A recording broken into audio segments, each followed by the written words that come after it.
बिस्मिल्लाहिर्रहमानिर्रहीम। इब्तिदा से रब्बे जलील के नाम पे जो बड़ा मेहरबान नहायत रहम करने वाला है। अस्सलामु अलैकुम। मैं हूँ ज़ारा कुरैशी। कैसे हैं मेरे तमाम देखने वाले? उम्मीद करती हूँ ठीक ठाक होंगे और दुआ अल्लाह रब्बुल इज़्ज़त आप सबको अपनी हिफ्ज़ो अमान में रखे। मुअज़्ज़िज़ नाज़रीन, आज की वीडियो में हज़रत इस्माईल अलैहिस्सलाम की ज़िंदगी के चंद अहम वाक़ियात और आप अलैहिस्सलाम की मौक़िफ़ बयान किए जाएंगे जिनका जानना हर मुसलमान के लिए ज़रूरी है।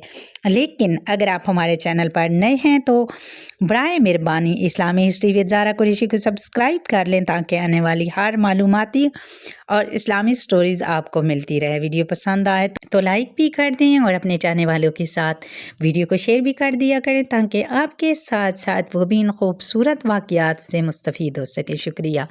मुअज़्ज़िज़ नाज़रीन, आपको बताते चलें कि हज़रत इब्राहीम अलैहिस्सलाम की पहली शादी अपनी चचाज़ाद हज़रत सारा अलैहिस्सलाम से हुई, लेकिन वो एक अरसे तक औलाद की नेमत से महरूम रहीं। एक दिन हज़रत सारा अलैहिस्सलाम ने उनको फरमाया कि आप अलैहिस्सलाम हाजरा अलैहिस्सलाम से निकाह कर लें, शायद अल्लाह ताला उनके बतन से औलाद अता फरमा दे। दरअसल ये सब कुछ जानिब अल्लाह ही था।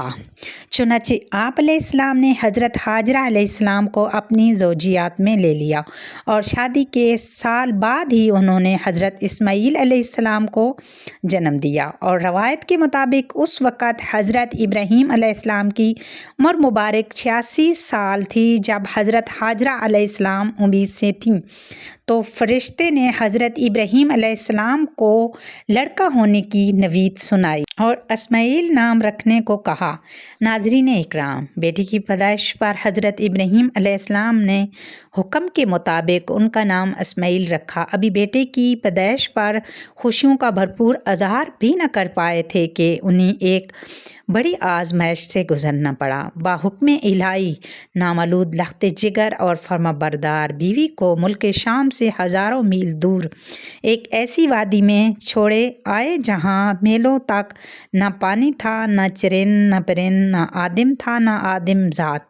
ज़रा सोचिए, वो वादी फरहान संगलाह काले पहाड़ों के दरमियान तपते सराह की एक बूढ़े दरख्त के नीचे अल्लाह की एक नेक और बरगुज़ीदा बंदी अपने नामालूद मासूम बेटे के साथ चंद रोज़ से क़याम पजीर है। जो ज़्यादे राह साथ था वो ख़त्म हो चुका था। माँ बेटा भूख प्यास से बेहाल थे। माँ को अपनी तो फ़िक्र नहीं थी, लेकिन भूखे प्यासे बच्चे की बेचैनी पर ममता की तड़प फितरी अमर है। लेकिन इस लुकते सरा में पानी कहाँ। जूं लख्ते जिगर की शिद्दत प्यास में इजाफा हो रहा था, ममता की मारी माँ की बेकरारी भी बढ़ रही थी।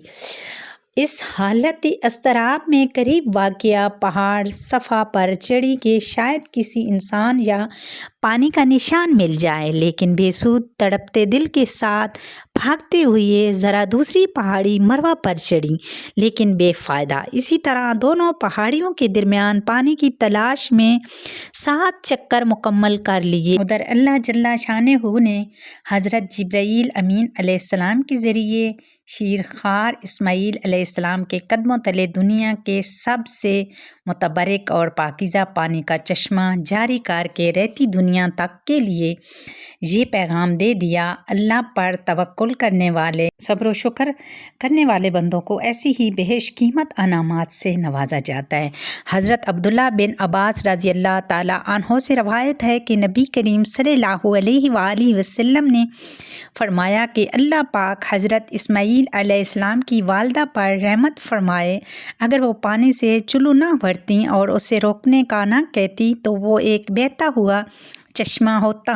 याद रहे कि अबे ज़मज़म ग़ज़ा भी है और शिफा भी है, दवा भी है और दुआ भी है। यूँ अल्लाह तबारक ताला ने ना सिर्फ माँ बेटे के लिए बेहतरीन ग़ज़ा का बंदोबस्त किया बल्कि ता क़यामत मुसलमानों के फैज़याब होने का वसीला बना दिया। मुअज़्ज़िज़ नाज़रीन, मनशाए इलाही के पेश नज़र हज़रत हाजरा अलैहिस्सलाम अपने साहबज़ादे के साथ वहीं रह रही थी कि एक रोज़ अरबी कबीले बनु जरम के कुछ लोग पानी की तलाश में वहाँ पहुँचे और हज़रत हाजरा अलैहिस्सलाम की इजाज़त से वहाँ रहश इख्तियार कर ली। फिर दूसरे कबाइल भी वहाँ आकर आबाद हुए और यूँ देखते ही देखते वो सुनसान सहरा दुनिया के सबसे मुक़द्दस मुतबरक और अजीम शहर मक्का मुकरमा میں تبدیل ہو گیا، اور یہ سب اللہ کے پیارے نبی حضرت اسماعیل علیہ السلام کی برکت سے ہوا کہ جن کی ایڑیوں سے اللہ تبارک تعالیٰ نے زمزم کا پانی جاری فرمایا ہے۔ البتہ حضرت ہاجرہ علیہ السلام نے اپنے بیٹی کی پرورش اور تعلیم و تربیت پر خصوصی توجہ دی۔ 13 سال کا طویل عرصہ ایسے پلک جھپکتے گزر گیا۔ حضرت اسماعیل مکہ کی مقدس فضاؤں میں آب زمزم پی کر اور صبر و شکر کی بے کر عظیم ماں کی آغوش میں پروان چڑھتے ہوئے بہترین صلاحیتوں کے مالک خوبصورت نوجوان کا روپ دھار چکے تھے۔ ایک دن حضرت ابراہیم علیہ السلام تشریف لائے اور فرمایا: اے بیٹا، میں خواب میں دیکھتا ہوں کہ گویا تمہیں ذبح کر رہا ہوں، تم سوچو کہ تمہارا کیا خیال ہے؟ فرمانبردار بیٹے نے سر تسلیم خم کرتے ہوئے فرمایا: ابا جان، آپ کو جو حکم ہوا ہے وہی کیجیے، اللہ نے چاہا تو آپ مجھے صابرین میں پائیں گے۔ ناظرین اکرام، حضرت اسماعیل علیہ السلام کا یہ سعادت مندانہ جواب دنیا بھر کے بیٹوں کے لیے آداب فرزندی کی ایک شاندار مثال ہے۔ روایت بتاتی ہے کہ حضرت ابراہیم علیہ السلام نے بیٹے کا جواب سنا تو انہیں سینے سے لگایا اور حضرت ہاجرہ علیہ السلام کے پاس لے آئے۔ فرمایا: اے ہاجرہ، آج ہمارے نور نظر کو آپ اپنے ہاتھوں سے تیار کر دیجیے۔ ممتا کے مقدس، شیریں اور انمول جذبوں میں ڈوبی ماں نے اپنے اکلوتے بیٹے کو نئی پوشاک پہنائی، آنکھوں میں سرما، سر میں تیل لگایا اور خوشبو میں رچا بسا کر باپ کے ساتھ باہر جانے کے لیے تیار کر دیا۔ اسی اثناء میں حضرت ابراہیم علیہ السلام نے ایک تیز دھار چھری کا بندوبست بھی کر لیا کو ساتھ لے کر مکہ سے باہر مینا کی جانب چل دیے۔ شیطان نے باپ بیٹے کے درمیان ہونے والی گفتگو سن لی تھی۔ جب اس نے صبر و استقامت اور اطاعت خداوندی کا یہ روح پرور منظر دیکھا تو مضطرب ہو گیا۔ اب اس نے باپ بیٹی کی اس قربانی کو باز رکھنے کا فیصلہ کر لیا، چنانچہ جمرہ عقبہ کے مقام پر راستہ روک کر کھڑا ہو گیا۔ حضرت ابراہیم علیہ السلام کے ساتھ موجود فرشتے نے کہا: یہ شیطان ہے، اسے کنکریاں ماریں۔ حضرت ابراہیم علیہ السلام نے اللہ اکبر کہہ کر اسے 7 کنکریاں ماریں، جس سے وہ زمین میں دھس گیا۔ ابھی آپ علیہ السلام کچھ ہی آگے بڑھے تھے کہ زمین نے اسے چھوڑ دیا اور وہ جمرہ وسطیٰ کے مقام پر پھر ورغلانے کے لیے موجود ہوا۔ حضرت ابراہیم علیہ السلام نے دوبارہ کنکریاں ماریں اور وہ پھر زمین میں دھسا، لیکن آپ علیہ السلام کچھ ہی آگے بڑھے تھے کہ جمرہ اولا کے مقام پر موجود تھا۔ حضرت ابراہیم علیہ السلام نے تیسری بار اللہ اکبر کہہ کر کنکریاں ماریں تو وہ زمین میں دھس گیا۔ معزز ناظرین، اللہ تبارک تعالیٰ کو حضرت ابراہیم خلیل اللہ کا شیطان کو کنکریاں مارنے کا عمل اس قدر پسند آیا کہ اس سے رہتی دنیا تک کے لیے یہ حج کے واجبات میں شامل فرما دیا۔ البتہ شیطان اپنی ناکامی پر بڑا پریشان تھا۔ 3 مرتبہ کی کنکریوں نے اس کے جسم کو زخموں سے چور کر دیا تھا۔ اچانک اس سے ایک نئی چال سوچی اور وہ عورت کے بھیس میں بھاگم بھاگ حضرت ہاجرہ علیہ السلام کی خدمت میں حاضر ہوا اور بولا: اے اسماعیل کی ماں، تمہیں علم ہے کہ حضرت ابراہیم علیہ السلام تمہارے لختے جگر کو کہاں لے گئے ہیں؟ حضرت ہاجرہ علیہ السلام نے فرمایا: ہاں، وہ باہر گئے ہیں، شاید کسی دوست سے ملنے گئے ہوں۔ شیطان اپنے سر پر ہاتھ مارتے ہوئے کہنے لگا: وہ تیرے بیٹے کو ذبح کرنے وادی مینا میں لے گئے ہیں۔ حضرت ہاجرہ علیہ السلام نے حیرت اور تعجب کا اظہار کرتے ہوئے فرمایا: یہ کیسے ممکن ہے؟ ایک شفیق اور مہربان باپ اپنے چہیتے اور اکلوتے بیٹے کو ذبح کریں؟ اس موقع پر بھی سختہ شیطان کے منہ سے نکلا: وہ یہ سب اللہ کے حکم پر کر رہے ہیں۔ یہ سن کر صبر و شکر اور اطاعت فرمانبرداری کی پیکر اللہ کی برگزیدہ بندی نے فرمایا: اگر یہ اللہ کا حکم ہے تو 1 اسماعیل کیا، اس کے حکم پر 100 اسماعیل قربان۔ ناظرین اکرام، روایتیں بتاتی ہیں کہ شیطان یہاں سے نامراد ہو کر واپس مینا کی جانب پلٹا، لیکن وہاں کا ایمان افروز منظر دیکھ کر اپنے سر پر خاک ڈال لی اور چہرہ پیٹنے پر مجبور ہو گیا۔ وادی مینا کے سیاہ پہاڑ، نیلے شفاف آسمان پر روشن آگ برساتا سورج، فلک پر موجود تسبیح و تہلیل میں مصروف ملائکہ اللہ کی راہ میں اپنی متاع عظیم قربانی کا عقل کو حیران کر دینے والا منظر دیکھنے میں محب تھے۔ مکہ سے آنے والی گرم ہوائیں بھی مینا کی فضاؤں میں موجود عبادت، اطاعت، تسلیم و رضا اور صبر و شکر کی ایک عظیم داستان رقم ہوتے دیکھ رہی تھیں۔ روایات میں آتا ہے کہ جب حضرت ابراہیم علیہ السلام نے حضرت اسماعیل علیہ السلام کو لیٹنے کی ہدایت دی تو حضرت اسماعیل علیہ السلام نے فرمایا، ابا جان، میں پیشانی کے بل لیٹتا ہوں تاکہ آپ علیہ السلام کا چہرہ مجھے نظر نہ آئے، اور آپ علیہ السلام بھی اپنی آنکھوں پر پٹی باندھ لیں تاکہ جب آپ علیہ السلام مجھے ذبح کر رہے ہوں تو شفقت پدری کے امر الہی پر غالب آنے کا امکان نہ رہے۔ ناظرین اکرام، صبر و استقامت کے گوہے گرام والد نے گوشہ جگر کے مشورے پر عمل کیا، اور جب حضرت اسماعیل علیہ السلام لیٹ گئے تو تکبیر حکام خداوندی تیز دھار چھری کو پوری قوت کے ساتھ لخت جگر کی گردن پر پھیر دیا۔ باپ بیٹی کی اس عظیم قربانی پر قدرت خداوندی جوش میں آئی اور اللہ جل شانہ کے حکم سے حضرت جبرائیل علیہ السلام جنت کے باغات میں سے پلے سفید رنگ کے خوبصورت مینڈے کو لے کر حاضر ہوئے۔ ابراہیم خلیل اللہ علیہ السلام نے ذبح سے فارغ ہو کر آنکھوں سے پٹی ہٹائی تو حیرت زدہ ہو گئے۔ بیٹے کی جگہ ایک حسین مینڈا ذبح ہوا پڑا تھا، جبکہ اسماعیل علیہ السلام قریب کھڑے مسکرا رہے تھے۔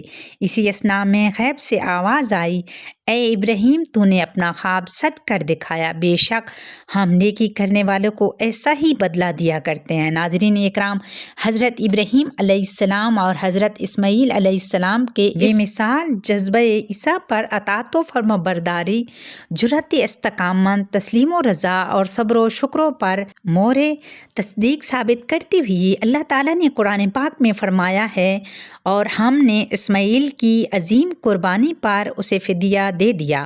اللہ رب العزت کو اپنے دونوں برگزیدہ اور جلیل القدر بندوں کی یہ ادا اس قدر پسند آئی کہ اسے اطاعت و عبادت اور قربت الہی کا ذریعہ قرار دیتے ہوئے قیامت تک کے لیے جاری فرما دیا۔ ناظرین اکرام، روایت میں آتا ہے کہ ابھی اسماعیل علیہ السلام 15 برس کے ہی ہوئے تھے کہ آپ کی والدہ ماجدہ وفات پا گئیں۔ والدہ کی جدائی کا آپ علیہ السلام کو بڑا صدمہ ہوا تھا۔ آپ اکیلے رہ گئے تھے، چنانچہ والد کے پاس ملک شام جانے کا ارادہ فرمایا، لیکن قبیلے اور شہر کے لوگوں کو آپ علیہ السلام کی جدائی گوارا نہ تھی، لہٰذا قبیلے والوں نے آپ علیہ السلام کا نکاح عملیق کے قبیلے کی ایک لڑکی امارہ بنت سعد سے کر دیا۔ ایک مرتبہ حضرت ابراہیم علیہ السلام ملنے کے لیے آئے تو حضرت اسماعیل علیہ السلام گھر پر موجود نہ تھے۔ ان کی اہلیہ کا رویہ انتہائی نامناسب تھا۔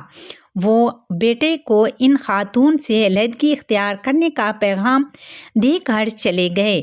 حضرت اسماعیل علیہ السلام نے والد کی نصیحت پر عمل کیا، پھر قبیلے کے لوگوں نے حضرت اسماعیل علیہ السلام کی شادی قبیلہ جرہم کی خاتون سیدہ بنت مازاز سے کر دی۔ حضرت ابراہیم علیہ السلام پھر آئے، اس بار بھی حضرت اسماعیل علیہ السلام موجود نہ تھے۔ ان کی بیوی کی سعادت مندی، شکر گزاری اور فرمانبرداری کی بنا پر ان سے بہت خوش ہوئے۔ یاد رہے کہ حضرت اسماعیل علیہ السلام نے خانہ کعبہ کی تعمیر کے دوران اپنے والد کے ساتھ شانہ بشانہ کام کیا۔ آپ علیہ السلام پتھر اور گارا والد کو دیتے جاتے اور وہ انہی دیواروں پر چنتے رہتے۔ روایت میں ہے کہ خانہ کعبہ کی دیواروں پر جو پتھر استعمال ہوا اسے حضرت اسماعیل علیہ السلام نے 5 پہاڑوں سے جمع کیا تھا۔ ان کے نام کتابوں میں کچھ اس طرح سے ہیں: طور حرا، طور زیتہ، طور لبنان، طور سینا اور طور جودی۔ اسی طرح حضرت اسماعیل علیہ السلام حضرت جبرائیل علیہ السلام کی نشاندہی پر جبل ابو قیس سے حجر اسود لے کر آئے جو جنت کا یاقوت ہے۔ سورہ بقرہ کی آیت نمبر 127 میں اللہ تبارک تعالیٰ فرماتے ہیں، اور جب ابراہیم اور اسماعیل بیت اللہ کی بنیادیں اونچی کر رہے تھے تو دعا کیے جاتے تھے کہ اے ہمارے پروردگار، ہماری یہ خدمت قبول فرما، بے شک تو سننے والا اور جاننے والا ہے۔ ناظرین اکرام، خانہ کعبہ کا پہلا متولی ہونے کا اعزاز بھی حضرت اسماعیل علیہ السلام अलैहिस्सलाम को हासिल है, क्योंकि तामीर मुकम्मल होने के बाद हज़रत इब्राहीम अलैहिस्सलाम ने खाना काबा की सफाई, इमामत और आने वाले ज़ाहिरीन की खिदमत समेत तमाम काम हज़रत इस्माईल अलैहिस्सलाम के सुपुर्द फरमाए और उनको नसीहत हदायत देते हुए बैतुल्लाह शरीफ का मुतवली मुकर्रर फरमाया। फिर आप अलैहिस्सलाम ख़ुद वापस मुल्क शाम चले गए। हज़रत इस्माईल अलैहिस्सलाम की वफ़ात के बाद आप अलैहिस्सलाम के बेटे नाबत बिन इस्माईल अलैहिस्सलाम काबा के मुतवली बने। इसी तरह इस्माईल अलैहिस्सलाम को नबुव्वत भी हासिल हुई और अल्लाह तबारक ताला ने हज़रत इस्माईल अलैहिस्सलाम को हिजाज़ मुक़द्दस और उसके आस पास के तमाम आबादियों नीज़ कौम जरम, कौम अमलीक और अहले यमन की तरफ नबी बनाकर भेजा। नाज़रीन इकराम, याद रहे कि इस्माईल अलैहिस्सलाम हमारे प्यारे नबी हज़रत मोहम्मद मुस्तफ़ा सल्लल्लाहु अलैहि वसल्लम के जद्दे आला हैं। नाज़रीन इकराम, बात की जाए आप अलैहिस्सलाम की औसाफ़ हमीदा की तो कुरान मजीद में हज़रत इस्माईल अलैहिस्सलाम के 3 औसाफ़ नहायत सरायत के साथ बयान किए गए हैं। नंबर 1, तामीर काबा के दौरान अपने वालिद हज़रत इब्राहीम अलैहिस्सलाम के शाना बशाना शरीक रहे। नंबर 2, आप अलैहिस्सलाम वादे के बड़े पक्के और सच्चे थे। नंबर 3, आप अलैहिस्सलाम लोगों को नमाज और ज़कात का हुक्म देते रहे ताकि वो अल्लाह के अज़ाब से बचे रहें, जैसे कि अल्लाह तबारक ताला ने कुरान पाक की सूरत मरियम की आयत नंबर 54 और 55 में फरमाया है, ए नबी, किताब में इस्माईल अलैहिस्सलाम का भी ज़िक्र कीजिए, बेशक वो वादे के सच्चे और हमारे भेजे हुए हैं और वो अपने घर वालों को नमाज और ज़कात की तालीम देते थे और वो अपने परवरदिगार के यहाँ पसंदीदा और बरगुज़ीदा थे। नाज़रीन इकराम, जहाँ तक बात है हज़रत इस्माईल अलैहिस्सलाम की औलाद की, तो आप अलैहिस्सलाम की दूसरी अहलिया सईदा बिनते माज़ाद से आप अलैहिस्सलाम के 12 लड़के हुए। सब के सब अपनी कौम के सरदार बने और हर एक ने अलग अलग बस्तियां आबाद की। उनकी औलाद इतनी कसीर तादाद में बढ़ी कि हिजाज से निकल कर शाम, ईरान और यमन तक फैल गई। इमाम इब्न कसीर रहमतुल्लाह अलैह लिखते हैं कि हिजाज़ मुक़द्दस मक्का मदीना के तमाम अरब हज़रत इस्माईल अलैहिस्सलाम के 2 साहबजादे यानी केदार और नाबिद की औलाद में से हैं। नाज़रीन इकराम, मौरख़ीन ने लिखा है कि दुनिया में जो शख्स सबसे पहले घोड़े पर सवार हुआ हज़रत इस्माईल अलैहिस्सलाम थे। इससे पहले घोड़ा वहशी जानवर था। हज़रत इस्माईल अलैहिस्सलाम ने उसे सधाया और मानूस किया और फिर उस पर सवारी की। हज़रत अब्दुल्ला बिन उमर रज़ी अल्लाह ताला अन्हो से मरवी है कि रसूल करीम सल्लल्लाहु अलैहि वसल्लम ने फरमाया, घोड़ों को अपनाओ और उन पर सवारी करो, बेशक ये तुम्हारे बाप हज़रत इस्माईल अलैहिस्सलाम की मिरास है। नाज़रीन इकराम, कहते हैं कि हज़रत इस्माईल अलैहिस्सलाम को मुख्तलिफ़ ज़बानों पर अबूर हासिल था। उम्मे रहमतुल्लाह एक हदीस बयान करते हैं कि रसूल अकरम सल्लल्लाहु अलैहि वसल्लम ने फरमाया कि पहला शख्स जिसने वाक़या अरबी ज़बान के साथ ज़बान खोली वो इस्माईल अलैहिस्सलाम हैं और ये उस वक़्त 14 साल की उम्र के थे। अरबी के अलावा आप अलैहिस्सलाम को कब्ती और इब्रानी ज़बान पर भी अबूर हासिल था। आपको बताते चलें कि हज़रत इस्माईल अलैहिस्सलाम ने 137 साल की उम्र में वफ़ात पाई। आप अलैहिस्सलाम को काबतुल्लाह के सीन में मिज़ाबे रहमत और हजर अस्वद के दरमियान अपनी वालदा के पहलू में सुपुर्द खाक किया गया। अल्लाह रब्बुल इज़्ज़त से दुआ है कि अल्लाह तबारक ताला आप अलैहिस्सलाम के दर्जात को बुलंद फरमाए और आप अलैहिस्सलाम की कब्र पर करोड़ों रहमतें नाजिल फरमाए। आमीन सुम्मा आमीन। ये भी दुआ है कि अल्लाह रब्बुल इज़्ज़त हम सब पर अपना करम रखे, हमें गुनाहों से बचाए और हमें ज़्यादा से ज़्यादा नेक अमाल करने की तौफीक अता फरमाए। उम्मीद करती हूँ कि आपको आज की वीडियो पसंद आई होगी। इसी उम्मीद के साथ इंशाअल्लाह ज़िंदगी रही तो एक नए वाक़यात, एक नई स्टोरी के साथ होती है जल्द मुलाकात। अल्लाह हाफिज़।